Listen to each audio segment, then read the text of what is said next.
Hello friends, today we will learn how can we handle the error in SQL Server. Most of time interviewer asks about that, how can we handle the error in SQL Server. Live scenario, multiple times we can see there is a large logics like 50 line logics, 100 line logics in function in store procedure, and we are difficult to tackle in which line error comes. To handle that, we have to use error handling in SQL Server. The error handling, to handle the error in SQL Server, simply we use try catch block like a C# coding. The try catch block is something comes in the try blocks, then it is comes to the catch block. So we put the all the operation in a transaction block in and that transaction block written into the try block, and something comes in the that transaction block, the control goes to the catch block, and in the catch block we write the rollback query, and we can print the our error message. So there is a simple way there is a simple way to handle the error in SQL Server. So what is the syntax of the try catch block in SQL Server? This is a syntax. This is the simple syntax in SQL Server. You can see this is a simple syntax. Begin try, end try, begin catch, and catch. We have to put our operation in this block, try block. So what operation should we put? Multiple statements like insert, update, delete. So here I already written two statement in a transaction. Let's see. I copy and then paste. You can see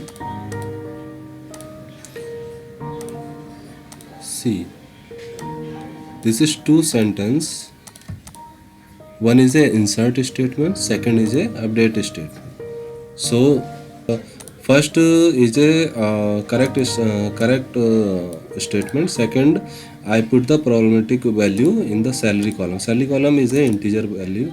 It is a integer column, and I intentionally put the string value in the salary column. So I going to update the string value in the salary column intentionally, so the error comes. If we execute this statement, the error the catch block prints something about the error. To print the error, we put the first we have to roll back and then print the error. The rollback syntax is this. This is the rollback syntax, right? This is rollback. If something comes in this block, so all the transaction must be rollback, and we have to print the error message. See, I'm going to execute this entire things. Before that, we have to check these two value exist in this table. Name is Bob, name is Kumar. So see, the name is Bob and Kumar is exist. See, only Kumar is exist, Bob does not exist. So I'm going to execute. See, error message comes. This because something goes wrong in this sentence. You can see converting the field conversion field when converting the worker value. This is the worker value, string value, to the data type entry. Salary column as a integer column. So this value cannot be updated because it is a worker value. So so it is showing the how can we tackle the error in SQL Server.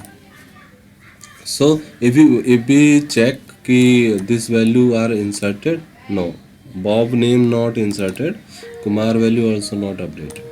So we have to put right value, like I'm going to be put 50,000.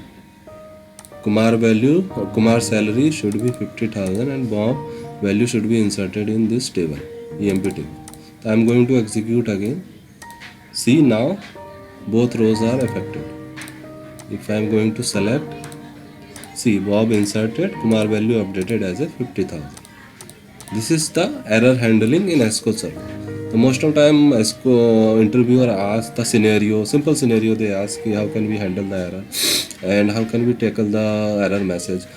So here I am just selecting the error message. You can insert this error message into a particular table column. So log table column, error log table column. So this is a scenario how can we tackle the error in SQL Server. Thank you for watching this video.